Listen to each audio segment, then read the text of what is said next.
Happy morning to you all. I think it's just the four of us. Yeah. I think it's just the four of us. I think we're here. Yeah, I don't care. It's up to you guys. I don't have anything for us to necessarily need to do. I'm going to keep the 4-letter words to a minimum. To a minimum. All 4-letter words? To a mini. Come on. Hello. Hello, Harris.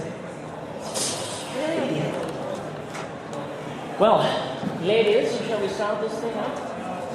I'll be the moderator. We're watching YouTube videos. I don't really know what your problem is. Okay, yeah. I'll start the panel while they surf the web. Those interwebs. We're going to introduce ourselves so you know who the heck we are. I'll start. I'm Spike Spencer. I was Shinji in that thing you guys saw. I'm J. Michael Tatum, and in the thing you just saw, I played Kaji. I'm Trina Nishimura, and in the thing you just saw, I played Mari. Yeah! And I'm Prina Palencia, and in the thing you just saw, I played Ray.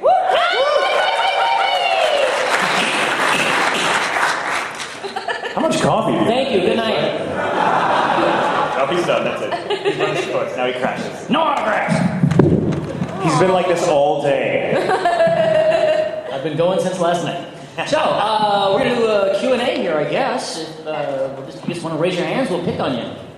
And by pick on you, we mean pick on you, so be ready for it. Seriously. You with the hat! See? How did, what? How did we start our career? Oh, I thought I said something completely different. I've been an actor all my life. I went to college, University of Houston, and trained in drama there, and been talking goofy since birth. Oh, look, there's a little origami swan, like this tiny little... That's a crane. Is that it's a crane, yes, and that's a good one, right? Doesn't mean I'm about to die, does it? No, that's good stuff. Okay, good. Someone's like, you. And now your appendix is going to burst in 3 hours. God, I don't need it anyway. It's really funny. I'm going to try to tell a really, really short version of the story. But I got into the industry by accident, sort of. Or rather, I was tricked into it. I had wanted to be an actor when I was very young, but I decided to go a safer path because getting into acting was really, really hard, and I was not very courageous. So I had another career and sort of gave up on stage and screen and all that for, the safer path. And when I was 28, which was a few years ago, by that time, I met a guy named Christopher Bevins, who does a lot of work for Funimation as director, writer, and an actor. And we became really good friends, and out of the blue, he just called and asked me one day if I would audition for him on a big show based on a movie that I loved, Samurai 7. And I very politely told him no, because the idea of getting back into acting after being out of it for so long was terrifying. And luckily for me, he wouldn't take no for an answer and rode me for about 2 weeks, kept saying, come in, just come in, because Bevins is a scary guy. Oh, don't be dirty about it. I wasn't. Okay, well, what does that say about me?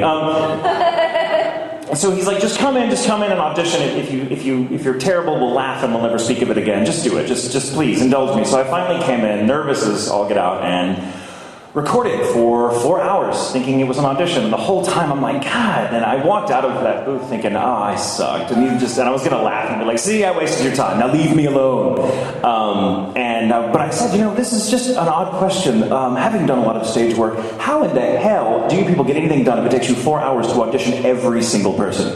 And he said, oh, that wasn't an audition. That was you recording the first 6 episodes. Sign here, you're now an actor. And it's been a crazy ride ever since. So thank you, Bevins. That's how I got into the industry. Yeah, I know. That's a good story. I had to be Too dragged. bad it's all a lie. And tomorrow it'll be a different story. Catch me then. That's a good story. I was in college, and I was broke from Broke Town, because that's what you do in college. You're broke. Just part of it. So I was working like a bunch of jobs, and a friend of mine was a sound engineer at Funimation at the time. And he's like, you've been acting for a long time, right? Like, yeah, Dad. Loved me. He does Gleek now with He does Matt sound Pearson. design for video games. Yeah, he's very famous. But, so he was like, well, if you need a little extra scratch, like, why don't you come and... Something is happening behind me. Oh, okay. went in and auditioned, and it was great. And then they just liked me, thank God, because otherwise I was going to be a lawyer, and that's not fun. So.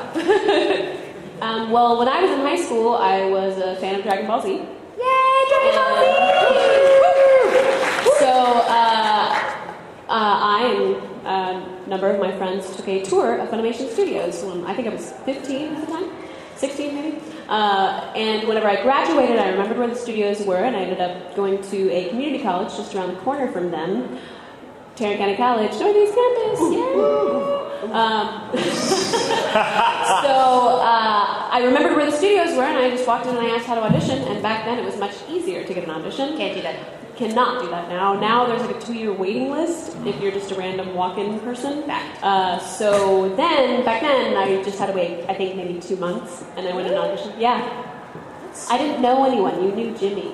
I didn't know anyone. No, Tara, like when I first called, Tara was like, no, you can't audition. I was like, but Jimmy said to call you, and I was just calling, and Jimmy said it. Jimmy said, and she was like, yeah, we're all booked up. And I was like, but can I just maybe just come by and like sit, and if somebody doesn't show up? And she was like, no. Since you're Jimmy's friend, that's fine. You want to. Which is funny because you guys are like BFFs now. Yeah, I love her. Now I love her. At the time, I was like, you're crushing my dreams. I don't want to go to law school. But yeah, so I just auditioned and then did a lot of really small parts. Case Closed was my first audition. Woo, Case And the rest is history. Epic. Next.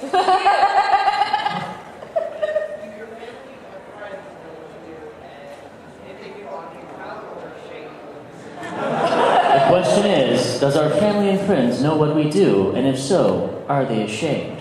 Brina.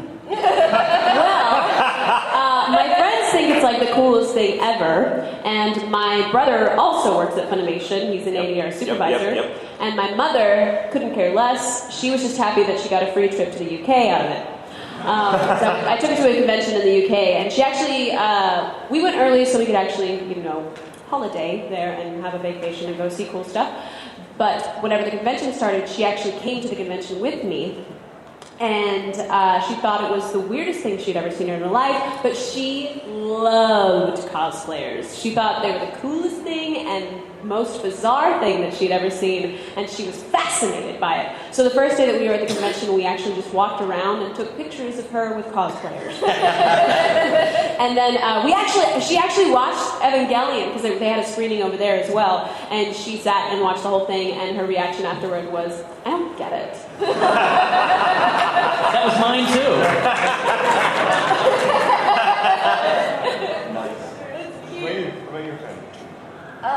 My family.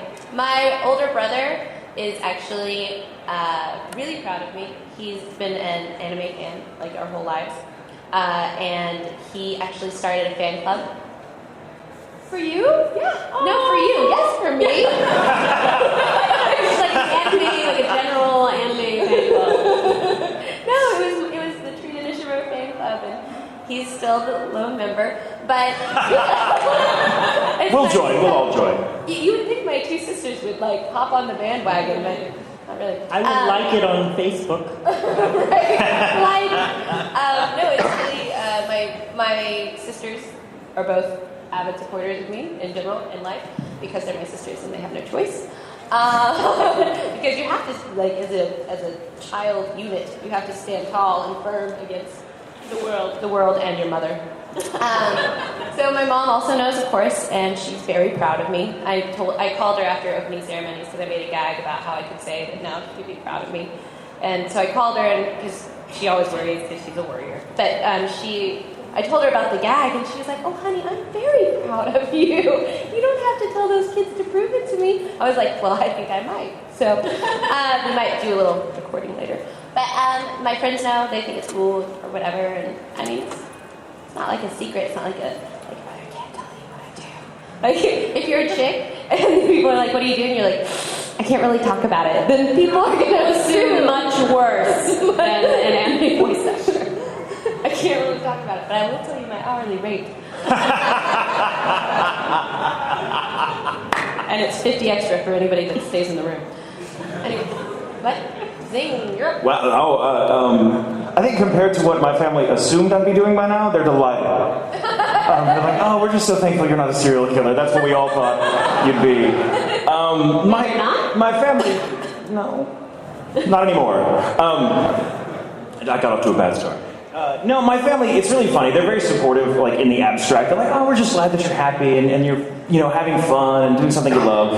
But trying to sit my mother down to watch anything anime is like taking someone who has never been into an art museum to see like a Picasso exhibit.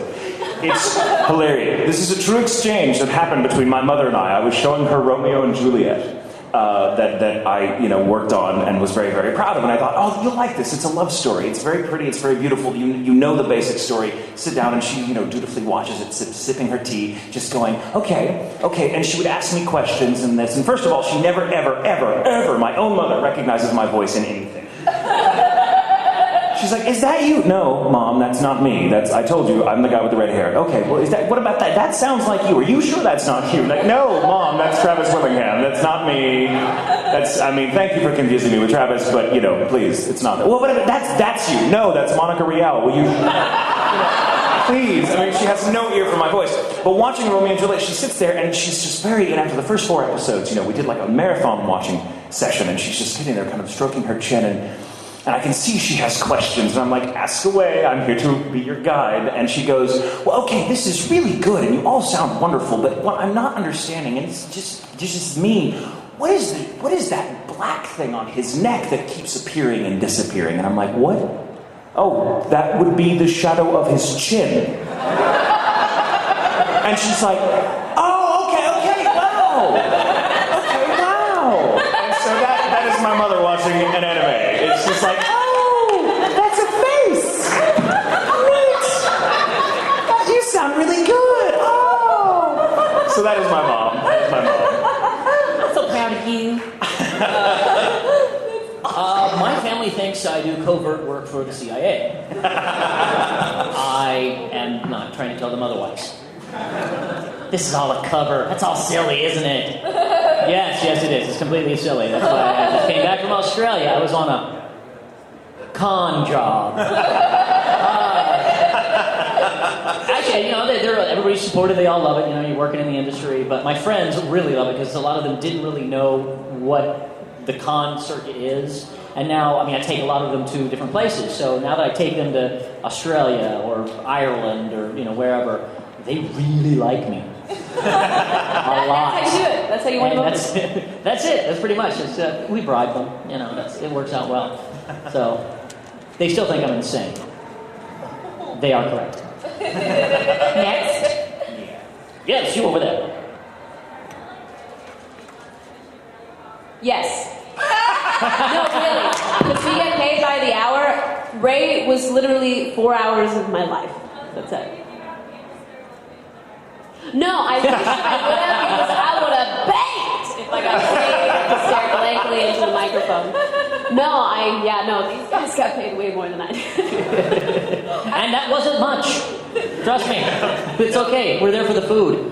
There's food? Oh, sorry. Trudy's not supposed to know about the food. Crap. Thank you. This is why I tell you, don't tape me. I say stupid crap. How about way back there? Like not way back there, but you pointing at yourself. Well, Ava's been around for a long time, and during that time, a lot's been written about all the characters. How do you view the changes between how the characters were originally and how they were in the movies? And in the case of Trina, the character who didn't exist until the new movie. I'm sorry, what was the... Ava's been around a long time, and there's been a lot of changes. And how do we feel about the changes that have been going on? And the new movies, and in Trina's case, a character who did not exist in the original. How do we feel about it? Like how would you compare and contrast? How we would compare? Compare and contrast your characters. I've never seen the original, so I cannot say. I was told not to. Back off. I was told by the director not to watch is now the pariah of this panel. Thank God it's not me this time. No, seriously, I was told to not watch the original, so I did. What's happening?